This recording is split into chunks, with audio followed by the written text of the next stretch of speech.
And we are back. It is Wednesday, the 3rd of September, 2025, and you are listening to the Andrew Gosser Show right here on 103.9 WYAB. And we are streaming on Rumble, and we are streaming on X, and we are streaming on YouTube. We're even streaming on that social media platform that begins with a F, but we don't say the name because we know they censor the heck out of everything that's put up there anyway. And of course, we're always streaming at the mothership, WYAB.com, coming to you from the WYAB studios here in Flora, Mississippi. And look, if you want to be part of the program today, yesterday's program was a banger. That was one of the best ones with audience interaction, participation. The chat was lit up. The text line was open. It was really great. If you want to be part of the program today, the number is 601 879 0002. The text line is open at 601 879 5060. I'll tell you what, the texts have been incredible. In fact, we're going to go through a whole text exchange I had with a guy and really revealing about some of the stuff we were talking about yesterday. As usual, we are here to equip the saints. You are the saints. And the wise will inherit honor, but fools increase dishonor. And my whole goal here today is just to honor this podcast, honor you guys. You know, I try to get it right all the time. Every once in a while, if I mess it up, I'll correct it. And that's what makes this all so special. There's a couple things going on today that I wanted to get out there.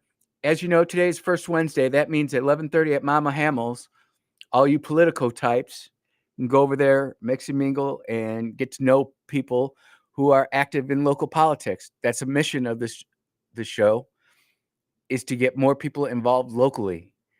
I'm not worried about the big races. I know that there's just some guy who's just announced to run as a Democrat for U.S. Senate against Cindy Hyde-Smith. Not worried about it. I think Ty Peekins is going to run for that one again, too. So let the Democrats be Democrats, and we'll just be conservatives and get involved with that. But the other big thing that's going on today is the Mississippi Blood Drive. And I'm getting this from Dark Horse Press. I want to make sure I pull it up here. Here we go. Mississippi Blood Services is calling upon all donors to roll up their sleeves this month. Today, if you donate blood in Flowood, they're giving you a $20 gift card for donating. And you're also going to be put into a drawing to win a 4,750 watt generator. Say that 3 times quick. They got it in Flowood, Cleveland, and Oxford. I always try to give blood. I always try to be supporting the community.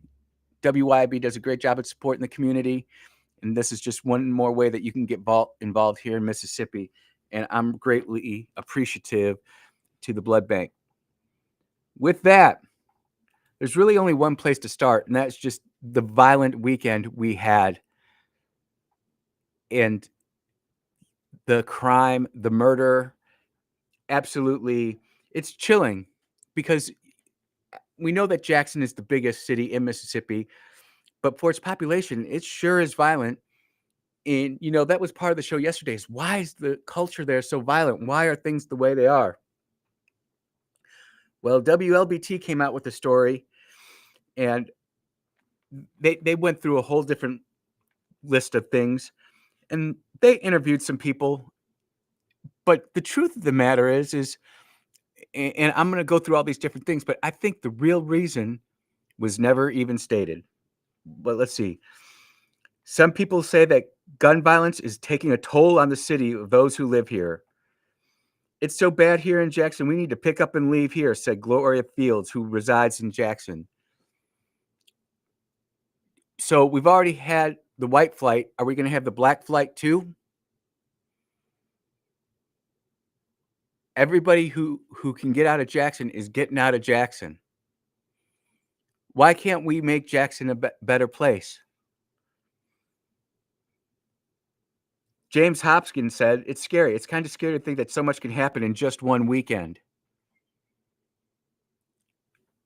I agree. The violence is absolutely way beyond the scope. Way beyond the scope. And you take into it all the human trafficking that's going on in Jackson right now. You take into account all the drug dealing that's going into account right now. 100 pounds of crystal meth. Look, I've never done meth in my life. Not sure. I'm never going to do it. But I mean, I couldn't even imagine 100 pounds of meth and how many people that could serve. But it's a lot of stinking meth, millions and millions of dollars worth of meth. Then you have counterfeit oxycodone pills with fentanyl in it, regular marijuana, which from all accounts, they say the marijuana that's grown today is hundreds of times stronger than the stuff that was back in the 60s and 70s because science. Can't say that it was really bad. This past weekend, 3 people were shot and killed and 6 others were injured. That's what's totally being reported by WLBT. It's a lot out there. Violence and killing is for no apparent reason. We just have to keep God first and keep it moving. Well, Mr. or Mrs. Fields, I'm not sure which one that is. You've hit the nail on the head. These drug dealers are no room for God. These murderers out there, no room for God. And yesterday after the show, I had to go to the doctor's appointment. It was a great doctor's visit. I've got some of the best doctors trying to figure out how to help me get through some of the stuff I got to get through. And I put on the radio, and nothing's on the radio, and I check out my alerts, and there he is, Clay Edwards, going live at around 2:15 yesterday. So I tune into Clay, and he pulls up this story. Teen arrested in connection with Sunday night homicide in Jackson. And I know Clay talked about this morning, but as I was listening to this live, I was laughing so hard, I went and I got myself a Powerball ticket. And all I'm going to say is the criminal's name, Camarius Huff.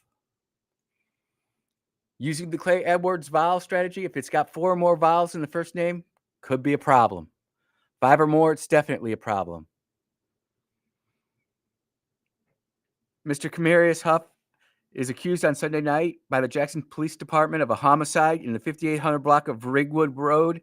According to the police department, Reginald Brown was shot and killed at that location at 11:37 p.m. in the evening or thereabouts. I know I don't want to go out at night. I know I'm older. I used to enjoy going out when I was younger to the club or whatever we did back when we were in our 20s. But man, being out, just to be out in the middle of an area that I know is full of the potential for bad news, not good idea, in my opinion. Camarius Huff was arrested, only 18 years old, which makes me wonder, where are his parents? What is his education? Where are his friends?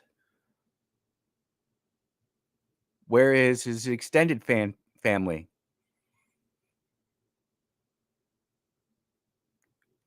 You know, the more and more we start pushing towards getting rid of our nuclear family and going to other sources for mentorship and growing up in leadership, that mold is not working out too well for society. Not working out well at all. Camarius Huff, 1, 2, 3, 4, 5 vowels. But not only that, they're in alphabetical order, A-E-I-O-U. Now, I was laughing so hard at that, and to listen to Clay react to that when he actually realized what was going on, it was great. It was funny. And we talked about the Powerball, but I don't think I'm going to be the winner. Because while this does have the 5 vowels, remember the rule, A-E-I-O-U and sometimes Y? We don't have the Y. So I don't think we've hit the trifecta yet. And yes, it's terrible that a man lost his life, but when something like that happens, you have to point it out for what it is, and just realize that, there are things out there that are worse than what you're going through. And I hope that this person gets in front of a judge, that he has a fair trial, and is judged by a jury of his peers. And then we will accept whatever fate that court hearing and that judgment comes out to be. That's how it's got to be. I do want to talk about that drug bust too. I know normally I'm more of like the national, international type of guy, but when things hit like this close to home, we just got to talk about it. What's interesting about this 100 pounds of meth seized and it's being reported yesterday is that this happened last month and they're just now coming out with it. Which means how many more people do they have lined up, ready, locked, loaded, ready for launch? And notice this isn't the Jackson PD. This is the Mississippi Bureau of Narcotics in assistance with the Capitol Police. And, this is from the good side of Jackson, the northeast side, where things are supposed to be a little bit better off. Never know what's going on in your neighbor's house. They say good fences make good neighbors, but you can never be too sure. And they've got pictures of both of the people who did this.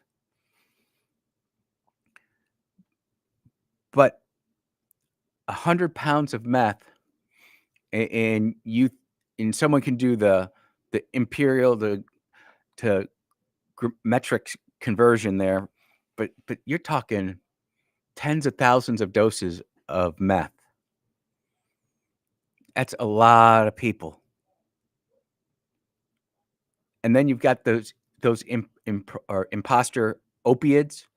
The opiate epidemic is there. And to go out without going through a doctor to get something that you need to have prescribed, you are literally taking your life into your hands. Who's generating these fake pills? Is it a laboratory that's doing it with a chemist and a scientist and a doctor who's making sure that you're getting the right amount? Or is it somebody's backyard with a makeshift laboratory? Oh, that's about enough for that pill. Ended up putting you down a road that you do not want to go. But today is Wednesday. It is hump day.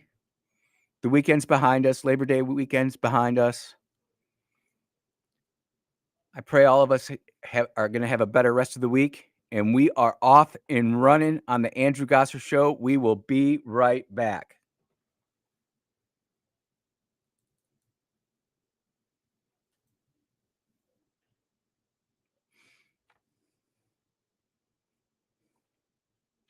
.1039 WYAB.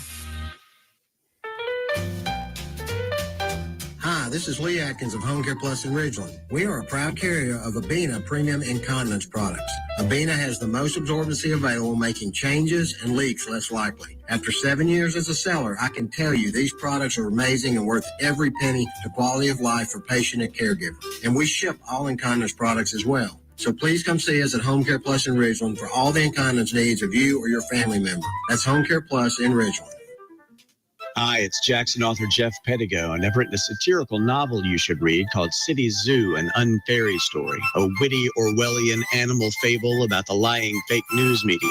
What happens is a former circus elephant runs for animal zookeeper, and all the monkeys in the zoo's fairy tale news media go crazy trying to take him out. Sounds familiar. It's the perfect pop culture satire for the beach. Learn more about the novel City Zoo at cityzoo.us. cityzoo.us. You can can show your pride and patriotism in honor of the 250th birthday of this great nation by proudly flying a flag. And a complete flag source on I-55 in Jackson is the place to find it. All sizes for all purposes. And they have the official 250-year celebration flag. Have a look at CompleteFlags.com. That's CompleteFlags.com. Whether new construction or remodeling, Stephen Arrington and his team at Elite Custom Construction can design and build your dream kitchen and cabinets, inside and outside. Using high-quality products, Elite Custom Construction specializes in cabinetry and intricate millwork. Established in 2011, licensed and insured, Elite Custom Construction is your solution to your next project. Call Stephen at 601-927-0552 or visit them online at elitecustomconstruction.net. I've always believed that being your jeweler means being there for you with the highest quality jewelry repair and custom design services in the state. I'm John Ravenstein. I'm Corey Ravenstein. That's why here at Juniker Jewelry Company, you'll find the largest team of fine jewelry professionals and artisans in Mississippi. Only here at Juniker's will you find 4 master goldsmiths. We do everything in-house. Your jewelry never leaves our shop. We even have jewelry designers on staff to help you create that one-of-a-kind piece you've always dreamed of. Juniker's master craftsmen set the stones, work the metals, and polish everything to perfection. There is almost nothing we can't create or fix like new again. For Mississippi's finest jewelry repair and true old-world craftsmanship, come see us at Juniker Jewelry Company. Our trusted jewelry professionals are here for you. Juniker Jewelry Company, Mississippi's direct diamond importer. 1485 Highland Colony Parkway, just south of 463 in Madison, and junikerjewelry.com. Hello, I'm Gary Jolly from the Tractor Store. LS Tractor understands your passion for the land, and just like you, LS Tractor is committed to excellence and superior products. LS Tractor comes with a long list of standard features that are unmatched by other brands and backed with the LS commitment to provide exceptional customer service and satisfaction. You get a lot more for your money with the LS Tractor. Come to the Tractor Store in Richland to experience the LS difference. The Tractor Store in Richland. Social Security belongs to you. You work hard and pay into it. So it's only fair for you to expect to get the money you've earned to help cover living expenses and bills, and not for politicians to use as a piggy bank. That's why AARP is fighting to protect your Social Security so you get what you've earned. Learn more at aarp.org/youearnedit. That's aarp.org/youearnedit. Paid for by AARP.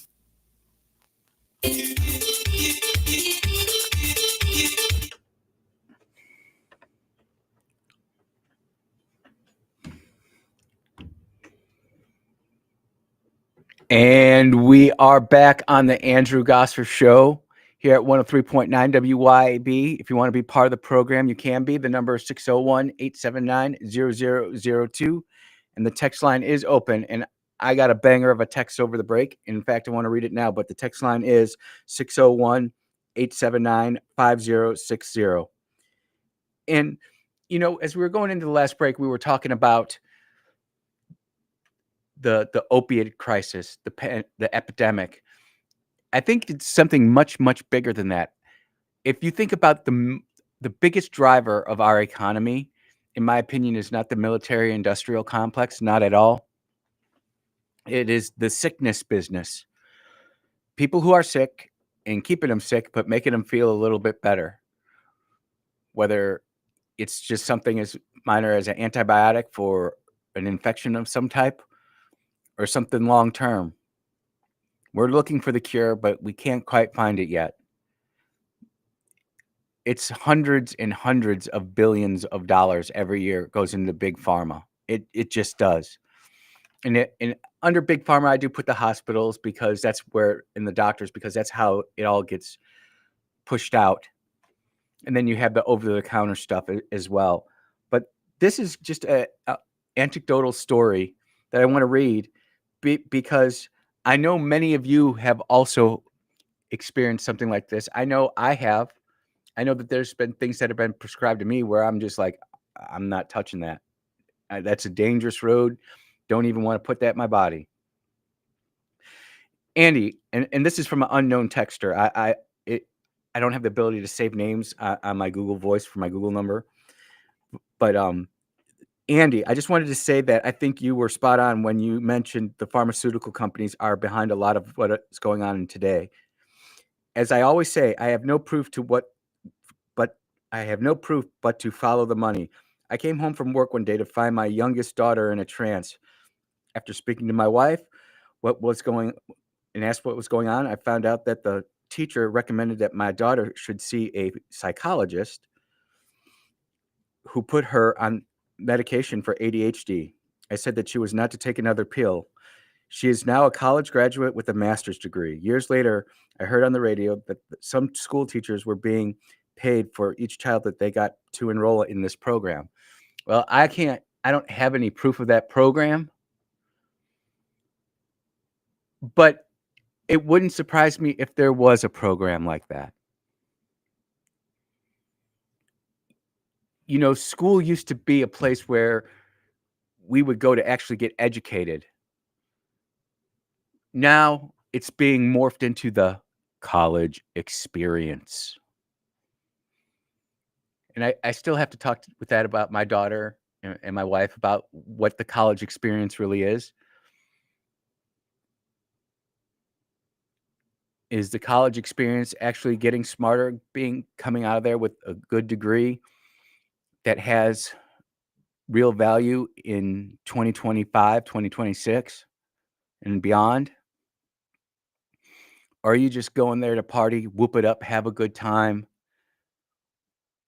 live a just insane lascivious lifestyle, go tens of thousands, if not hundreds of thousands of dollars in debt, and end up with a degree in 13th century African lesbian studies? That's the real question there. And it's I look at what's going on in America and I'm like, I understand why people look back on Rome and say, why couldn't they see Rome was burning? I don't understand how we don't see America's burning right now. Do you know that China is mandating that every kid gets trained in AI, how to use AI appropriately, how to make their workforce more economical, streamlined, more effective, more productive? What are we using AI for? Better not answer that. We got to keep this show rated G. But it's true. When we look at what America's economy is based on, and we are a consumption-based economy. We're not producing like we used to. We could flip it around in a second if we had to. It might take us a hot minute, but we could flip it. But we're not there right now. Let's take a phone call. Go ahead, caller. You're on the air.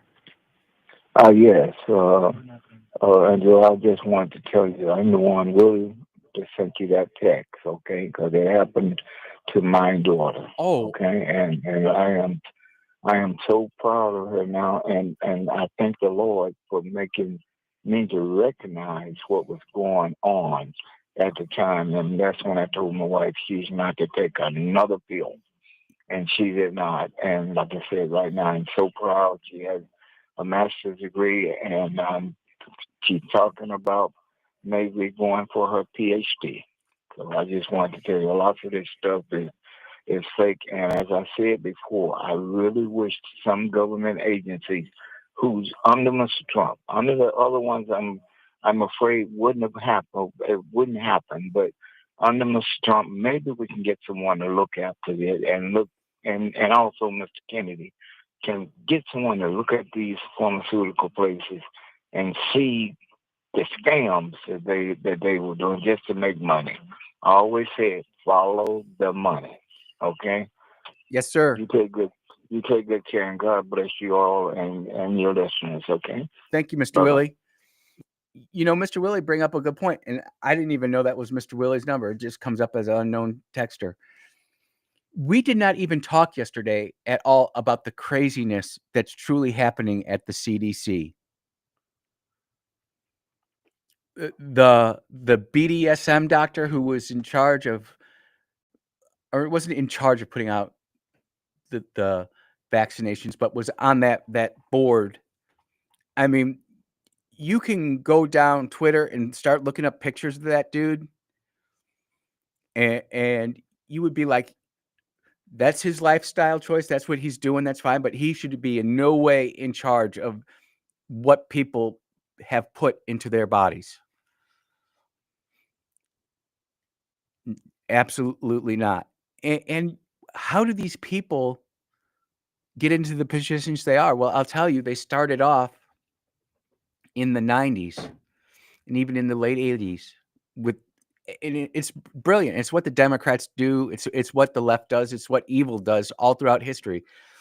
They start at the very bottom, and just over time, they play a long game, an incredibly long game where they just slowly climb up the ladder.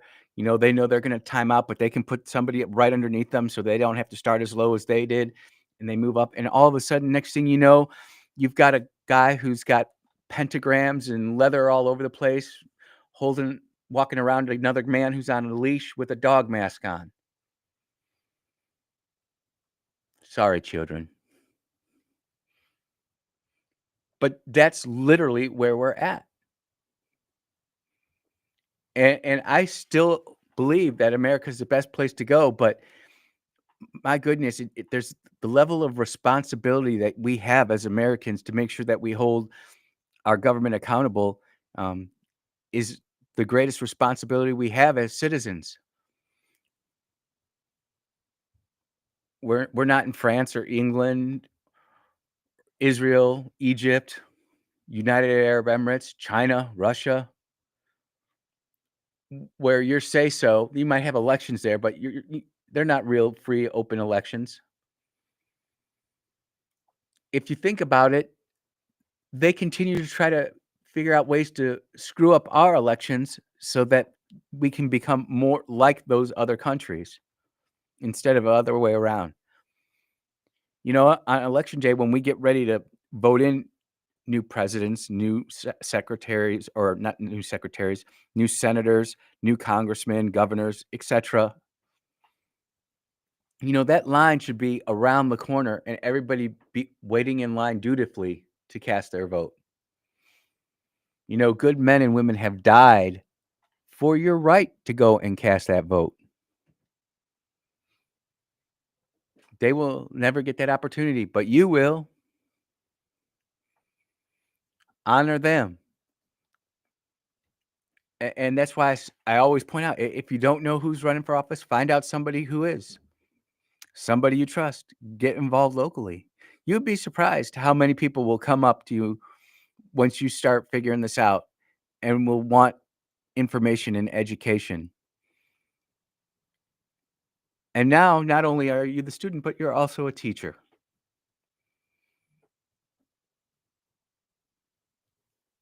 Now you're building your community. And we've got lots to talk about in the community in the upcoming segments. And I'm not just talking the Black community or the white community. I'm talking about our community as Americans, as Mississippians. There are some really big, tough choices coming down the pipe. And it's not going to be the problems that we're going to face is not going to be something that can be prescribed away with a pill or a cocktail or otherwise another drug. We're going to have to be held to account. Anyways, you're listening to the Andrew Gosser Show here on 103.9 WYAB. We will be right back.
And we are back on the Andrew Gosser Show here at 103.9 WYAB. Got a text in from one of the listeners sitting there watching me on YouTube saying, Andy, what are you doing pointing at the board? So there are certain buttons I have to push when I'm coming back for break. And I just want to make sure I've got all the right buttons pressed, that everything's good to go, and that we're ready for the next segment. And we were talking about the crime and the drugs in the first two segments, and we were specifically focused on Jackson. But when we were talking about the crime over Labor Day weekend, we've also brought in Chicago. And I finally found a clip up from Chicago that I can actually play on the air without having to bleep it or censor it or anything like that. And I want to play it because if they're thinking this in Chicago, then I know we're thinking it here. Mississippi and Chicago are inexorably linked. We all know that that was the main line for the Underground Railroad when we were defeating slavery. They'd get up to Chicago, and then from Chicago, they would branch off whether to go to Detroit or Minneapolis or beyond. But we know that's where it went to, the main stop. And I know this because not only did history teach me this, but when I talk to so many people and I say, hey, I'm originally from Illinois. Oh, I've got friends up in Illinois. And it's just wonderful. But listen to what this lady says. It's pretty telling. Yeah, come get the illegals out of our neighborhoods. Like, for real, for real. Come get them. come get them. Like, we by all needs need them to come and get illegals out of these neighborhoods. Like, we basically, like, here's the thing. A lot of the neighborhoods on the south side are already very impoverished. A whole new poverty class came into already impoverished areas. And that means that resources that were already very much so limited are now even more limited. Also, you have whole different cultural dynamics being infused to very much so set in stone communities. You can't have international gangs coming into neighborhoods that already have a hierarchy set. It's the same thing right here in Jackson and in Mississippi. We have that lady from Mississippi, Jackson, who was caught in Houston trafficking people back to Mississippi. We have our culture here. We have our way of life here. It's not perfect, but it's ours. And people are trying to overthrow it and turn it into something new. Let's continue. In place. I'm not clear on how you all think that works in real life. Also, I think, guys, we got to stop imagining that all of these people are like, abuelas. They're not. There are people from cartels, who came to America. Chicago's already a hub for cartel action and cartel stuff. Chicago is much more than just a hub for cartel action. Chicago is a hub for the majority of international crime syndicates. And if it's not a hub, it's definitely a key spoke. I used to joke about this. I read this back in 2015, 2016. I used to talk about it when I was a supervisor. Chicago was the second most corrupt city on the planet. The only city that was deemed to be more corrupt than Chicago was Moscow. And that ain't saying much. So the problems that they're having in Moscow, the problems that they're having in Chicago are not anything that's not new. But what is new is how the people are really starting to understand what the Democrat Party has done to the city of Chicago and to the people of Chicago. Let's continue. If you don't know, that's a real issue. Like, Hispanic gangs are still very much so thriving in Chicago. Are y'all okay?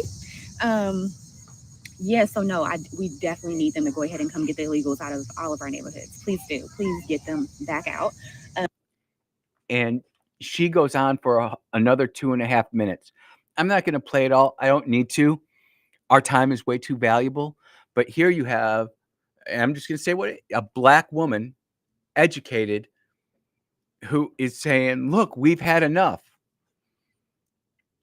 She's wearing a Black Rifle coffee hat on top of that. So conservatism, I'm not saying liberals can't wear black coffee hat, but normally I haven't seen a liberal wear a black coffee hat. If you are a liberal and have a black coffee hat, feel free to take a selfie and send it to the text line. I'd love to see it. I'll share it. So we have this problem in Chicago. And right now it's truly, this happened to me. It was like an epiphany over the break. It's like we are in a civil war, a worldwide war, and we don't even know it. It's just different spots of the war depending on what country you live in. Today on my timeline in Marseille, France, I've been to Marseille 3 times, 4, not bragging. Navy took me there. And they are having Islamic men going around stabbing people. It's happening frequently. And a thing I like about Twitter, which you may not like about Twitter or X, is that you get to see this guy go around doing some heinous stuff and the cops come in and take him down. That will be here soon. It already has happened in places like New York and in Minneapolis. But what's to say that can't spread to other U.S. cities? Why is this happening in the West and not the East? The bottom line is our culture is important, and what it defines us as Americans. And when we placate our culture, when we make our culture subservient to other groups, to other minorities, who quite frankly don't have a strong culture that values the rights of women and children, you end up having things like this happen. There are towns in Michigan and in Minneapolis that, well, yes, they are in America, but they are not necessarily under American law. Sharia is very much imposed there. And what I would say is to everybody who's in the middle or on the left who has not taken the time to read about the problems that happen in with Sharia law in a Western culture, you should. You should. The problems that are happening in London, England right now, a couple of my friends over there who I've met through supporting Arsenal, they got to listen to what I said, but they're just like, it's incredible. You're not even seeing the half of it. It doesn't get on the news. What's happening in Ireland with their culture, young girls having to defend themselves from grown men. Disgusting stuff. And that's where we are in the world right now. It's nice to see that there are people starting to speak out, but is it on the mainstream media? No. Will it be on the mainstream media? Not unless something really bad happens. And by then, if it bleeds, it leads. And that's all they really care about.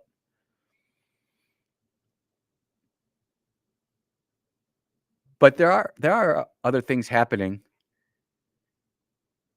And like we were talking about, and we'll talk about this in the next segment in the next hour, the black robe insurrectionists, the judges, the kings and queens wearing black robes, they are on the move. But because you listen to the show, you know their playbook. You know exactly how it's going to go down. These lower courts are going to find against President Trump and against the conservative value set. And once it goes up the chain, it gets flipped. But that doesn't mean that we don't have to endure the whining and complaining and the false hypocrisy and the mocking of the mainstream media and the left. But we'll talk about that when we get back. You are listening to the Andrew Gosser Show on 103.9 WYAB.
Oh, yeah. It's the dulcet tones of the Andrew Gosser Show at 103.9 WYAB, Flora, Mississippi. I just love that jam, man. It gets me a hell happy inside. Hey, this show from 10 to noon every day is just the perfect spot for me, and it's great for us. The breaking news that happens during this show is just incredible. And I haven't talked about this lately, but I have been getting a lot of texts on it and what's going on with the Epstein files. And as you know, the president sent them to Congress, the black robes, mafia, the kings and queens, the judges have blocked the release of certain Epstein files. Well, now the victims have held a press conference and they're saying they're going to release the names. So this is going to be really interesting. I'm not sure what that does for their future as far as getting any reparations for what they were put through, these young women and men. But they're out there saying they're going to start dropping names. What kind of legal jeopardy is that going to put them in? I'm just thinking out loud here. I know that if someone accused me of doing something I didn't do, I would go after them. But 3 or 4 women now have come through my timeline. I'm not going to play any of the audio because I don't know what it's going to say, and I appreciate my job here at WYB and don't want to have that potentially be stricken. But I do find it interesting that Epstein victims announced they will release their own list. Will the government then do anything about it? I don't know. I want to believe that they will. I do believe that the hands of justice, the wheels of justice are grinding slowly and things are picking up. I also know that to the majority of people I'm talking to, it's not quick enough, and I agree with you, it's not. I just don't have any ability to grind those gears any quicker than it is. So I just continue to bring it up to the listening audience. You guys are fantastic. You guys are great. Doing great stuff out there, and we work together. I have to ask you this. After witnessing a protest or being part of a protest, has it ever changed your mind on how you felt? Whether that be a patriotic protest, whether that be a protest that's of an issue that you don't agree with, abortion, LGBTQ, Second Amendment, burning the flag. Well, now protests are breaking out in Mexico and in Spain with the words "Gringo, go home." Apparently, they don't like tourists over there. They don't like people staying over there that aren't their kind. Imagine that. We don't hear about it, but here on CNBC, gringos leave, protests targeting travelers rise as over tourism anger grows. We're not even staying there. We're just dropping in, spending some money, eating at your best restaurants and dipping. But they're apparently in places like Mexico City and Barcelona, Spain, they're not appreciating that. Palermo too. And I mean, some of the stuff they're saying, kill a gringo. They got a nice picture of that there. No, we're not necessarily having that in America. Although, if you look at what happened in LA, definitely was violence predominantly coming from people who were not here legally and who were not white. There was a definite predominance. There wasn't even a lot of black people in those riots. If you look at them, it was primarily Hispanic. I'm not saying that to be hateful or anything. I'm just saying you what was observed. There's a lot more going on. And then Brother Rick is always dropping bombs. He goes, those two girls in Ireland are just having to fight for their protection, and they're having to fight against the system. Those two girls they ended up being arrested, apparently, according to Rick. And that's crazy. It shouldn't be that way at all. Look, we're just getting started here on the Andrew Gosser Show. First hour is in the can. In the next hour, we got to talk about CBS. We do, because I'll tell you what, CBS, you would think they learned their lesson the first time. Nope. They go out and do the same darn thing again. And the thing is once you're known for something, you can never be not known for that. And I think the damage is done at CBS.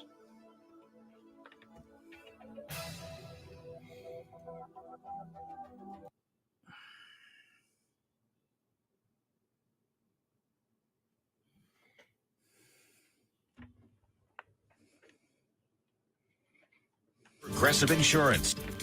I'm Steve Kathan. A growing call for the release of all of the Jeffrey Epstein files. Until that day that I met Jeffrey, I have never been more scared in my life than I was that first time that he hurt me. Jenna Lisa Jones and other sex abuse accusers speaking out today. So are lawmakers from both parties. California Democrat Ro Khanna. A nation that allows rich and powerful men to traffic and abuse young girls without consequence is a nation that has lost its moral and spiritual core. And at the White House moments ago, President Trump was asked if his donors could be named in the files. From what I understand, I could check, but from what I understand, thousands of pages of documents have been given.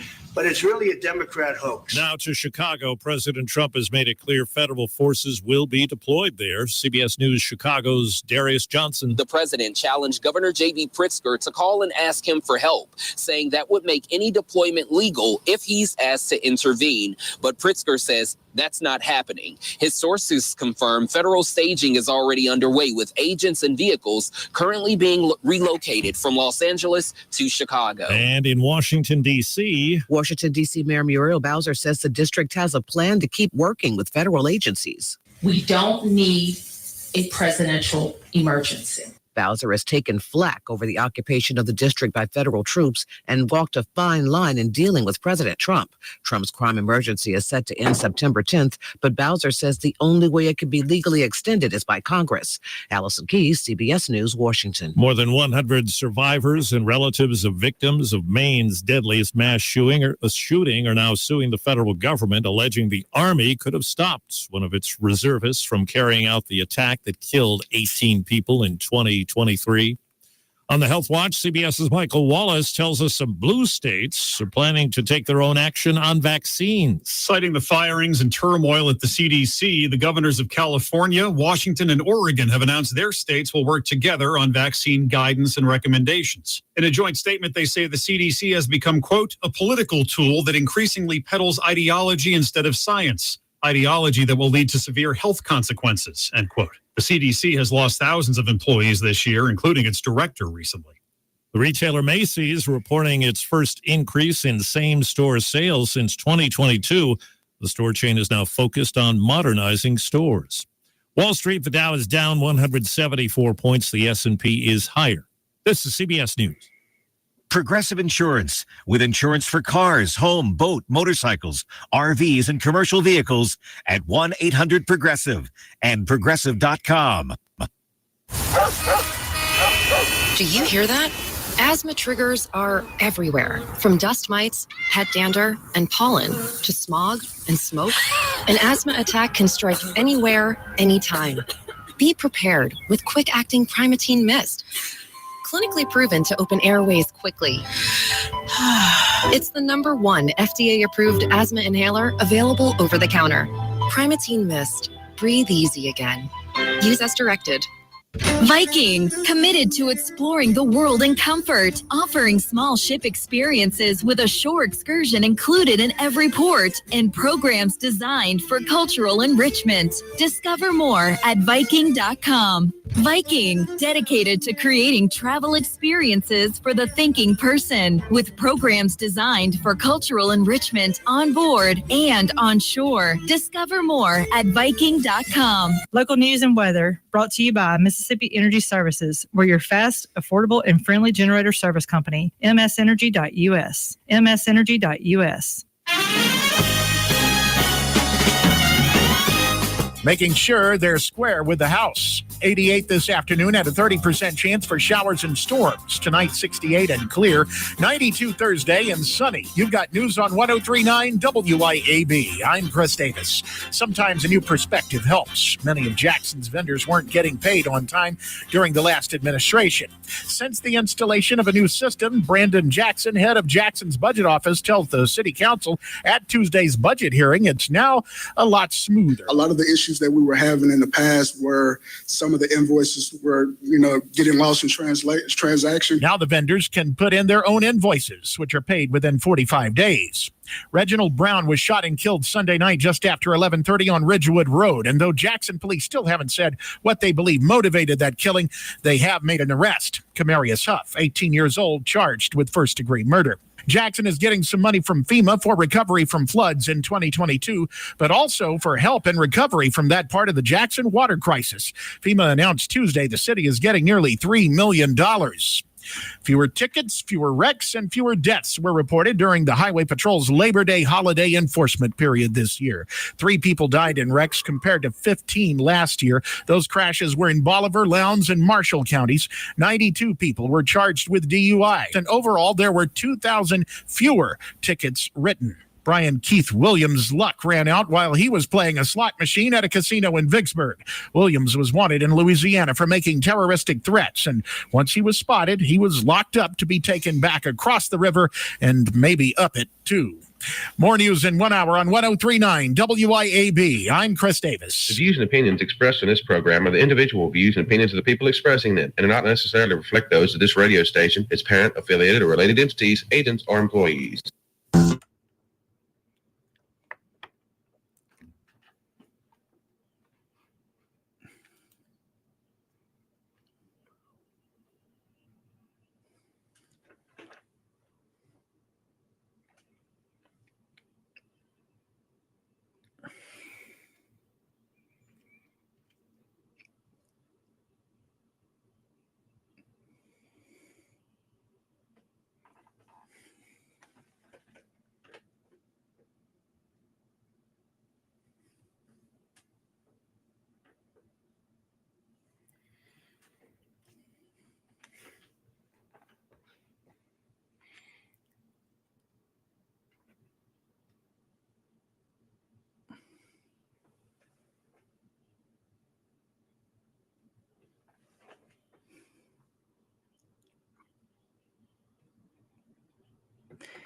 And we are back at the Andrew Gosser Show on 103.9 WYAB, where we're streaming on Rumble. We're streaming on X. We're streaming on YouTube. We're even streaming on that social media platform that begins with a F, but we don't like to say the name because Zuckerberg likes to censor people. And of course, you can always listen to us on WYAB.com. That's the mothership, no matter where you are in the world. If you've got a Wi-Fi signal, you've got WYAB. Today is Wednesday, the 3rd of September, 2025. And look, if you want to be a part of the program today, you can be. That number is 601-879-0002. The text line is open. People sending in stuff all the time. I read it all. Don't always get a chance to use it on the air, but I do read it all. Number 601-879-5060. And our mission at the Andrew Gosser Show, it is standard. It is to equip the saints. Who are the saints? You are the saints. Some of you realize that. Some of you don't. But we'll get you there. Remember, the wise will inherit honor, but the fools will increase dishonor. We're trying to build honor every day, one step at a time. All sorts of great stuff is happening today inside Mississippi. Today is the Mississippi Blood Drive. Go ahead and give blood. If you do give blood today, it's $20. And you also get put in a raffle for a generator. And that's whether you're in Flora or the two other locations. And I don't have it pulled up in front of me. I probably should. There it is. I left it up there. But you can be in Flowood, Cleveland, or Oxford. And it's important to have a full blood bank. You never know when something's going to happen. Another thing that's going on today in about 21 minutes, Grip and Grin is going to kick off at Mama Hamil's in Madison, Mississippi. Great group of conservatives over there. Hook up, talk about what's going on. And it's a great way for you to be involved. I always try to give them a quick pop when I can. Getting into the news. The big three, they used to call them. ABC, NBC, CBS. The news anchors would come into our houses at the evening news 7 days a week. Cronkite, Rather, other big names, Tom Brokaw. They were trusted. We relied on them to get the news from around the nation and around the world. But as we have moved from a society where we were reliant on news to a networked society, to a global society, to an information society, a linked up society where, fortunately or unfortunately, depending on your point of view, anybody can report the news. Like I was talking in the last hour, when those French police officers shot and killed that Muslim man in Marseille, France. 20 years ago, there would have been a two sentences reporting on that in a paper somewhere. Now you've got 17 different angles of the entire incident streaming all the way around the world, as long as your government allows you to access X. We talked about how the UK is trying to use certain tools, diplomacy, and backroom browbeating to have certain things censored, but we can't allow that to happen. Andy, you've said an awful lot right there. Why are you saying that? Well, you would think that CBS would have learned its lesson with the Kamala interview, where they deceitfully and willfully manipulated the video of Kamala Harris to make it say something that it didn't. CBS has now done it again. And sadly, I wasn't able to do my own edit of this. I am relying on somebody else's edit. So I'm going to have to slide around a little bit, but I want you to listen to what actually aired on CBS. Here we go. One of the most high-profile examples of someone who's been rounded up by ICE in recent months is Kilmar Abrego Garcia, and the fate of his situation is still up in the air. He's awaiting trial on human smuggling charges set for January in Tennessee, but your department's also working to get him deported to Uganda. If he broke the law in this country, as the administration alleges, shouldn't he be held here and face charges here instead of being deported? Well, prosecution decisions are always made by the Department of Justice and Pam Bondi's department, so we will let them do that. Although this individual does have criminal charges pending, he has charges pending against him civilly as well. And the one thing that we will continue to do is to make sure that he doesn't walk free in the United States of America.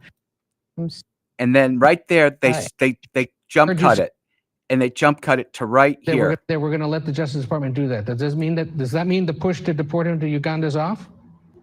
Oh, we will still continue to pursue all options. Okay. We will make sure that he's not released into this country. So, regardless of that, yes, absolutely. He's not an American citizen and he shouldn't be here. And especially because of his dangerous criminal activities, we should ensure that we leave every avenue on the table. Got it.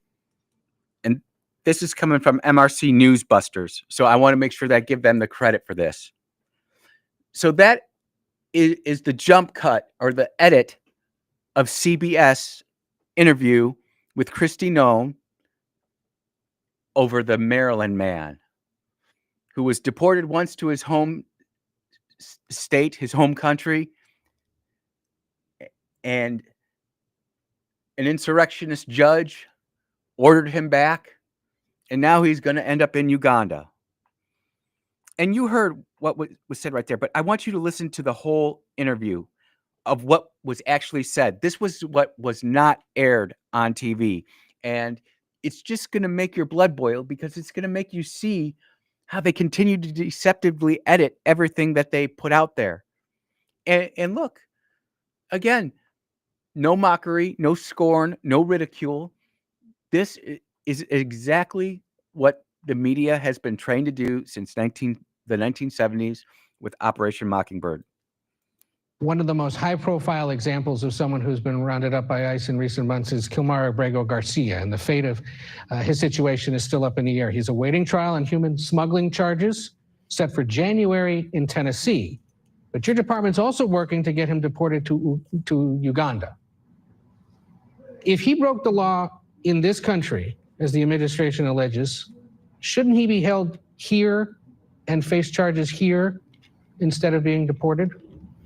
Well, prosecution decisions are always made by the Department of Justice and Pam Bondi's department. So we will let them do that. Although this individual does have criminal charges pending, he has charges pending against him civilly as well.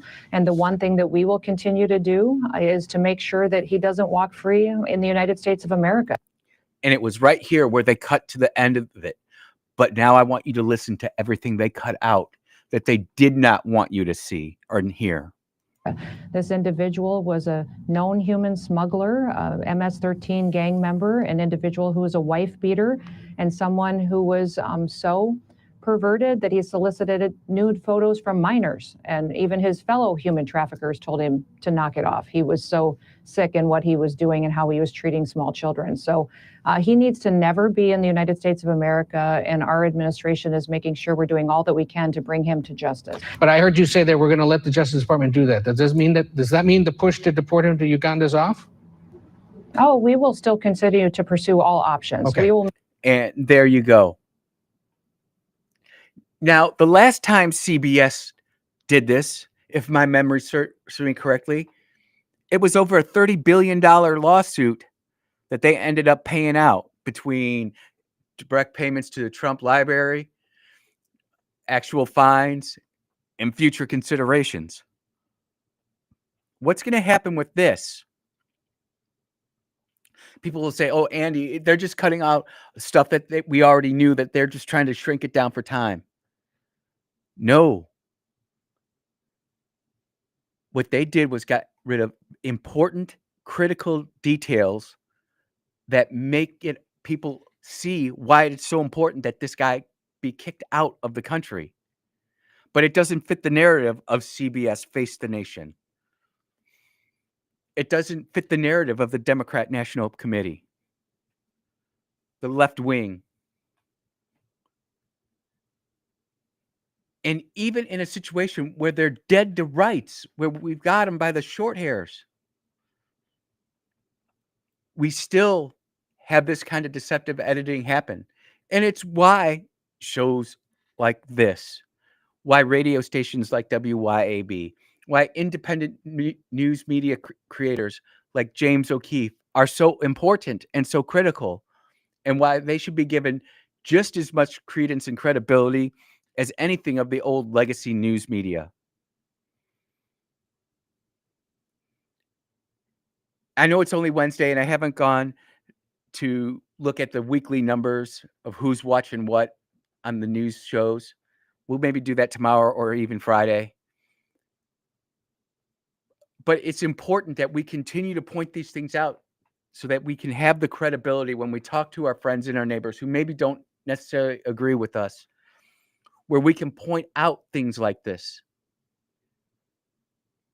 It happens even here locally too. That's why news sites like Jackson Jambalaya, Magnolia Tribune, Dark Horse Press, I go there every day. I go to other ones too.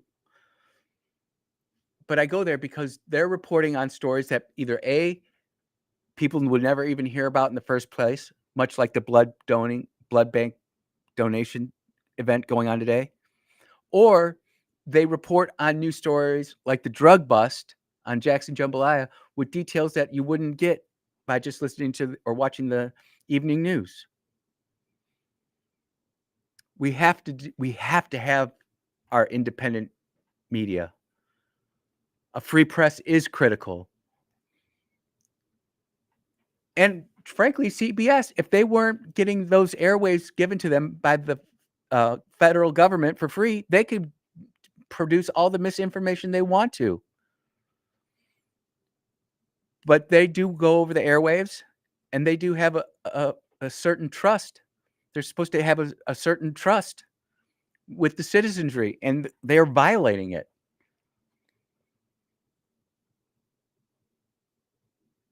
If I were to do something like that, I'm quite certain the phone lines would light up, and I know there will come a day where I get something wrong, and I'm gonna get smoked for it, and I'll take my whooping.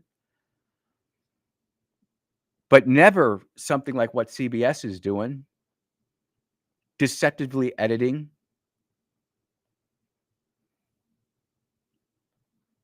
Will this example ever be taught in School of Journalism in Missouri, which has got one of the best University of Missouri's got one of the best journalism schools in the nation? I wonder if they go over things like this, deceptive editing.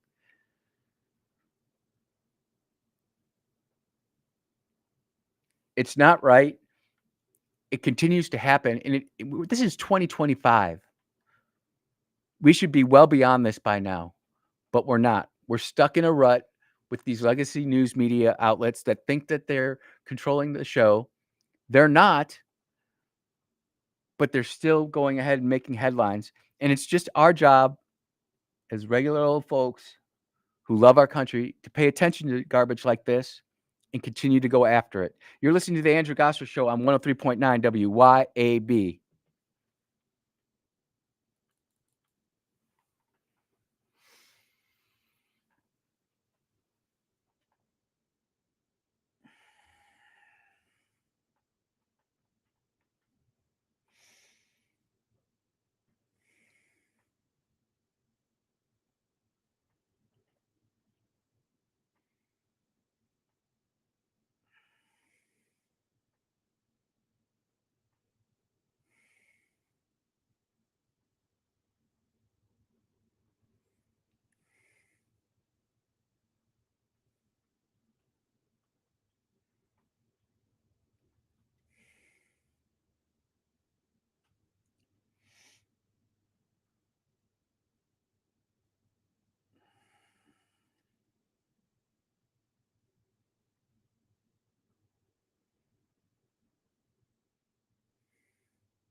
Yep.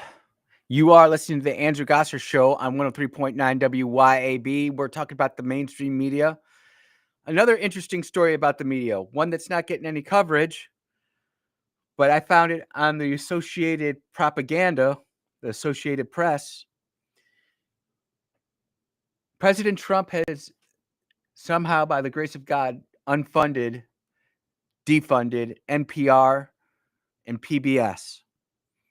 Do you know how many stations have actually gone off the air because they're not getting government funds anymore? None. Not one. They've gone back to their subscribers, their folks, and they've lost somewhere between 18 and 24% of their funding, which came from the government.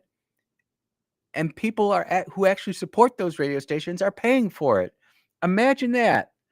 The free market, capitalism, paying for NPR and PBS. I think it's a great thing. Less of our tax money is going to go take care of that. If people think that they're non-profit, PBS and NPR are that important, then go pay for it. But the bottom line is that as we retract ourselves from this, you're going to see the free market move in and cover those services.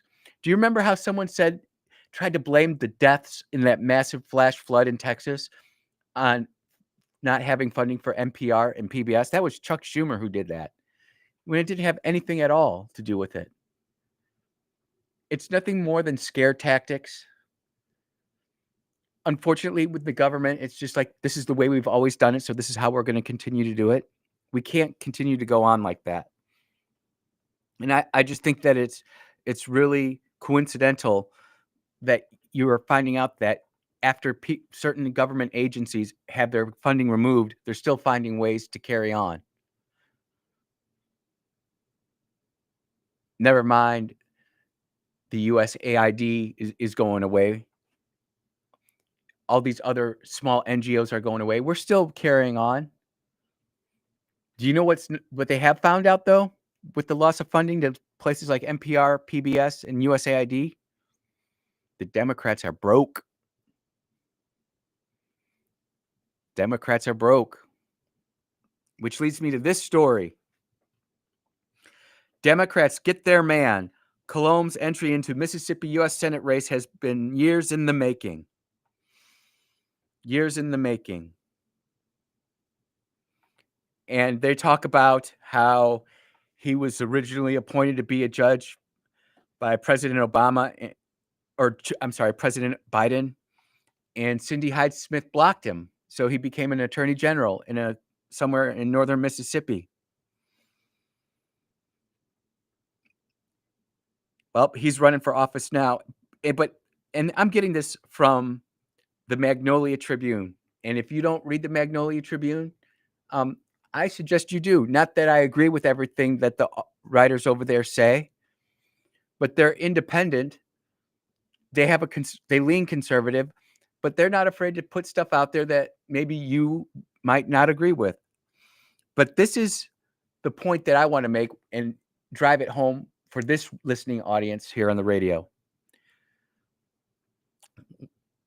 And I'm just going to read this whole sentence here. It's a one long run-on sentence, but it is what it is.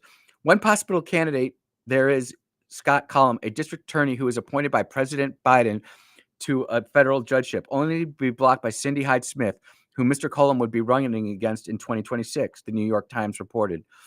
The state is also appealing for Democrats because it's small and relatively cheap to compete in. It's cheap to compete here in politics. And that's one of the biggest secrets that all the politicos know, but the population does not. Everybody thinks that, we hear about all these fundraising records and all the money that has to be raised to run for local office. You really don't need to. Now, it is cheap to run for Senate here in Mississippi compared to a state like Illinois, New York, California. You probably only need $10 or $12 million to really be competitive against a sitting U.S. senator. I will have you know, and I know that there are Republicans running against Cindy Hyde Smith, but she has a 100% approval rating with President Trump. And if you go read some of the quotes that President Trump has said about her, she's going to be tough to beat if you want to do that. I know that there's 2 candidates already out there looking to run. Better have some deep, deep pockets. Deep, deep pockets. Because running for U.S. Senate is expensive. Running for county supervisor, school board, alderman, maybe not as expensive. And you would have a lot bigger impact in your local community by doing that. You might be able to start affecting the culture locally. And this is just the Magnolia Tribune's view. I also looked at Mississippi Today and Mississippi Free Press. I do read them as well, as you should. Don't pay for it, obviously, but the free stuff, absolutely. They're looking forward to this race. Democrats are quietly confident that this guy could potentially defeat Cindy Hyde Smith. What's that say about the Democrats being, one, grounded in reality, but 2, what are they seeing that we're not seeing that makes them think that they can actually win? Granted, we are a very conservative state, and you would think that barring anything earth-shattering, literally, comet smashing into Jackson, the volcano under the Jackson blowing up, you would think that Cindy Hyde Smith would win. But what gives them even the slightest inkling like something like that could happen? We as Republicans and conservatives should be very skeptical of that and look at that and say, what are they seeing that we're not? Sometimes we get so blinded by our own ideology and belief that we don't see what's going on around us. A perfect example of this is the immigration issue or the culture issue. I have to say this, and I'm going to save this text article for the next segment, but I have to say this. As someone who's lived in Mississippi, I consider myself a Mississippian. I know I'm a transplant. I'll never have that native upbringing, and I get that. That's just the way my life goes. But I have never felt a bigger sense of community and belonging here in the state than I have now. Between this radio station and the people I get to interact with the people who I'll never meet, who send me things, there are people out there who are really talking about some of the biggest problems that we're having. And it's not that we're finding the solutions for them right now or right today, but we're there. We're getting there. And when we can honestly talk about the problems that we're having, whether it be the inner city of Jackson or the Delta or Northeast Mississippi, I don't feel I have to watch what I say per se as when I'm presenting a problem. I can talk honestly, respectfully. That's the key word, respectfully, about whatever that problem is. And I feel like all of us are sitting at the table going, well, I don't agree with you, but I'll sit down and listen to what you have to say. I genuinely feel that. I feel it when people call into the show. I feel it with people I talk to out in town. I feel it talking to the other guys at the station and how they're talking about their own breakthroughs that they're having. Now, there's obviously going to be a segment of population that will never want to change. They'll just want to be the way they are because that's how they always were, and they're this old and they're not changing for nobody. Carry on with yourself. But not us here. When I get back, I'm going to read a conversation I had with a brother out of Jackson, and it is going to enlighten many of you. You're listening to the Andrew Gosser Show on 103.9 WYAB. We will be right back.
Yeah, you are listening to the Andrew Gosser Show on 103.9 WYAB.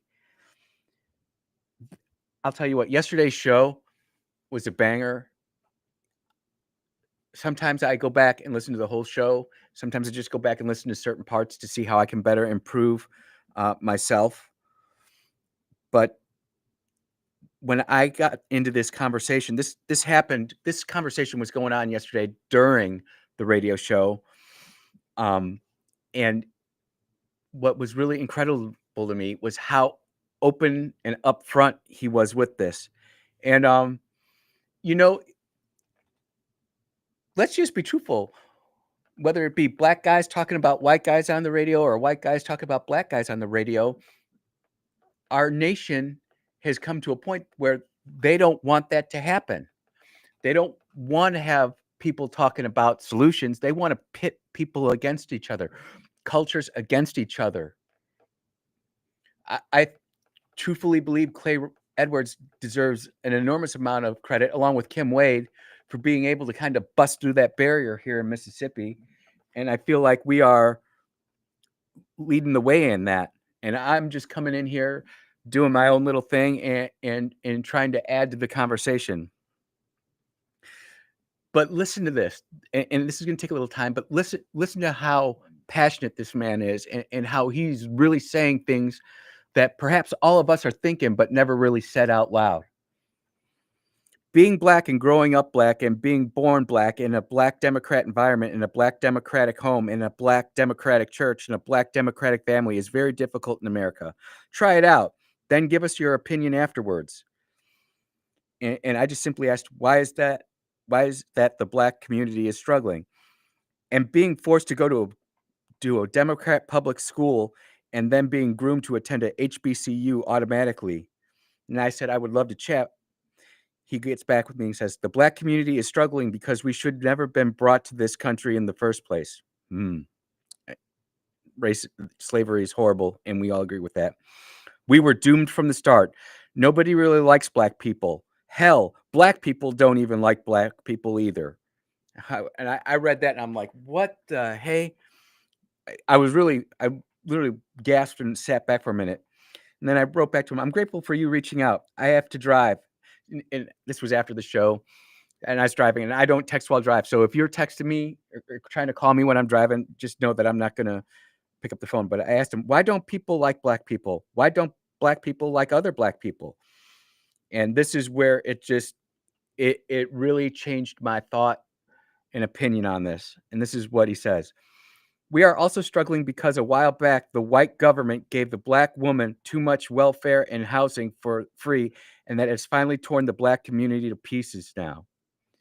A black 21-year-old female has a baby, and you give her food and housing for free.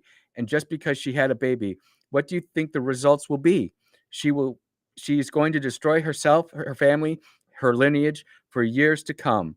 The house by house, street by street, hood by hood, project by project.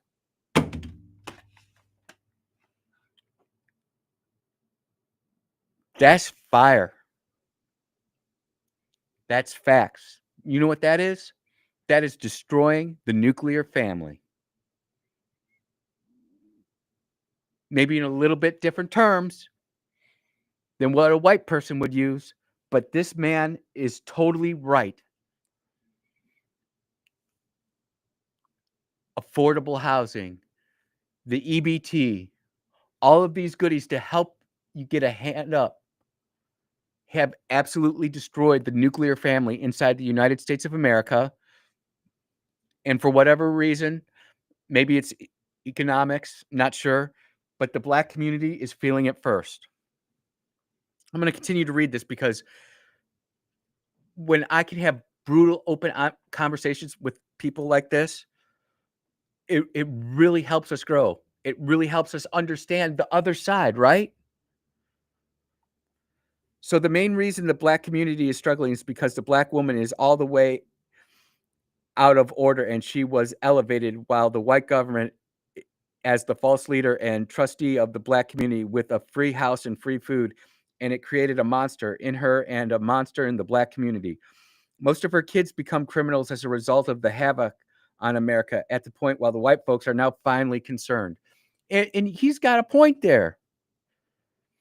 All these these gang shootings, guns, there was a report I was reading where some of these kids are going out gang banging at 8 years old. They're rolling. That never used to happen back in the day. Why? Because mom was home, dad come home, he'd find out, he'd whoop up. Neighbors would find out, they would whoop up.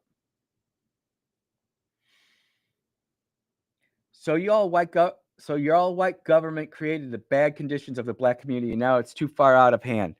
Now it's a mess and it's crazy, and it's also amazing and interesting because the idea was stupid.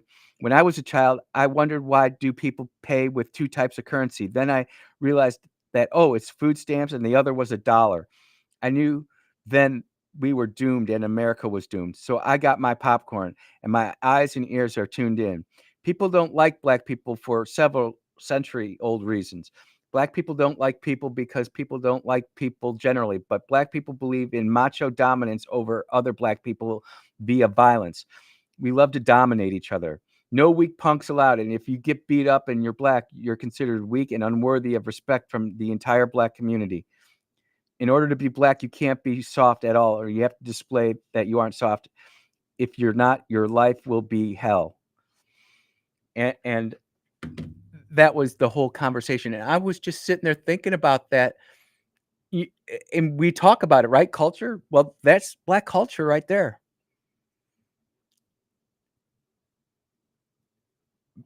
Between having to be dominant, whether we like it or not, food stamps, affordable housing has completely crippled the black community. I have to take this man at his word. Have to take him at his word. Sentence structure was a little rough, but that man didn't cuss one time. Didn't cuss one time. And his thoughts were well thought out. And he explained stuff. And I'm not going to use other buzzwords and catchphrases like that, but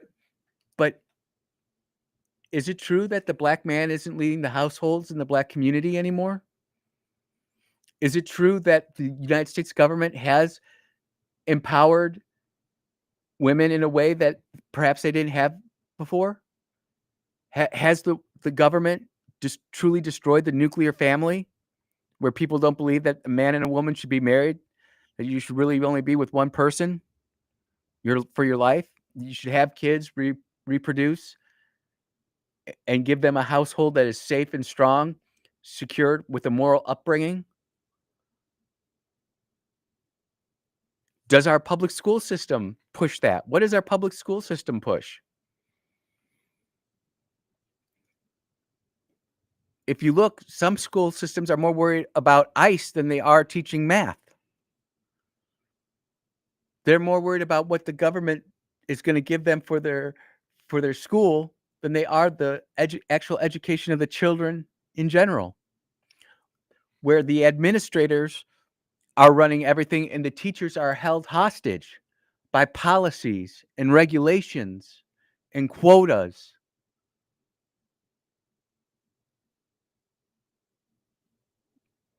What I'm saying is nothing new to most of you, but for some of you, many of you, hearing what that man said about the black community and from his perspective as a black man is truly eye-opening. And for those on the right, Republicans, who think we're just going to maraud into Jackson and fix it, very mistaken. But I sincerely believe with all my heart, it's not impossible. But we're going to have to sit down and seriously listen to see the problems that are facing Jackson and figure out ways to fix the problem so that it doesn't come back again and alleviates the stigmatisms that have risen up. Whether you believe this man or not, weakness in men, weakness at all in the black community is not tolerated on. Meanwhile, you look in the white community, when a guy admits his feelings, it's like, oh, isn't he nice? And the black community sitting there, look at that wimp. I almost cussed. Look at that wimp over there.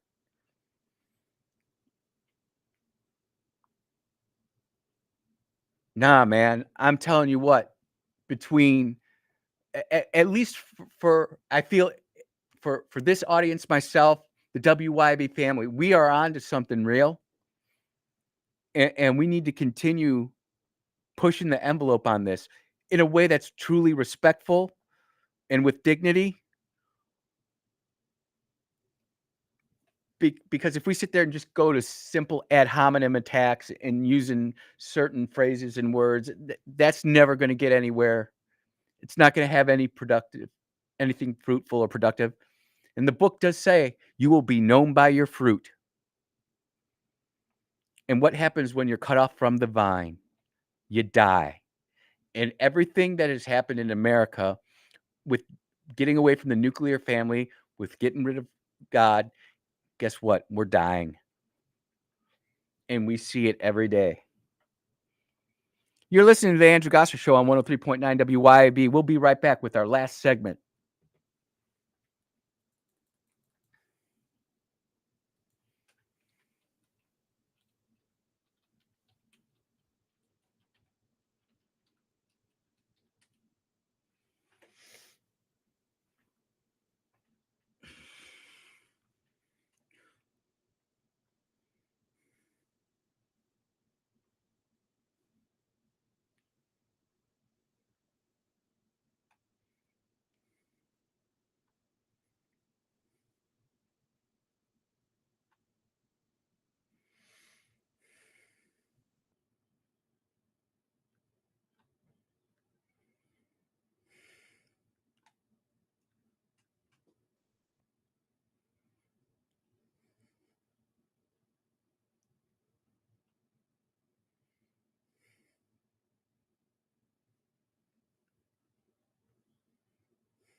Oh, yeah. We are back here at the Andrew Gosser Show. Final segment of the day. Man, 2 hours fly by. They just fly by. And there's still all sorts of stuff that we could talk about. And it's amazing to me. And I'm just so honored and grateful to sit here behind the microphone here at WYAB and talk to y'all. Lots of texts came in. And some of it was on the Epstein stuff.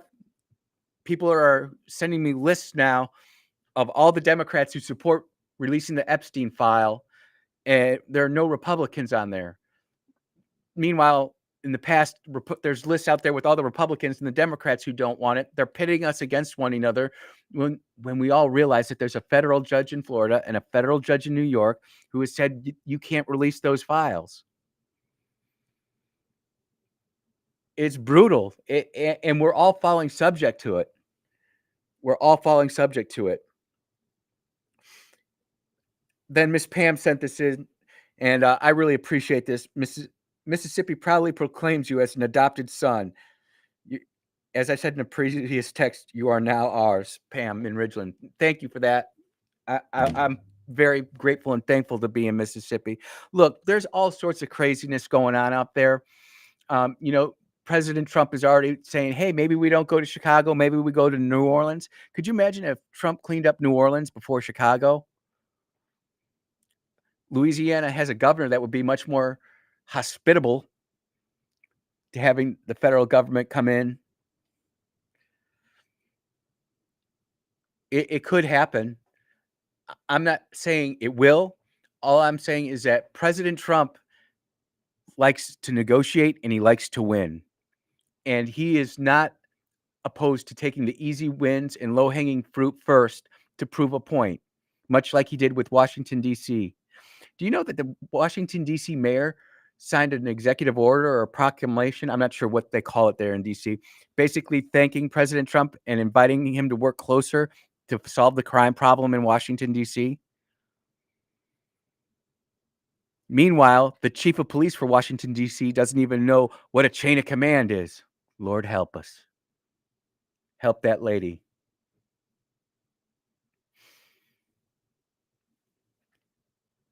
People calling in, still texting about the CBS report, didn't realize that this Obreo guy was actually a pedophile. Yeah, man, he's a bad dude.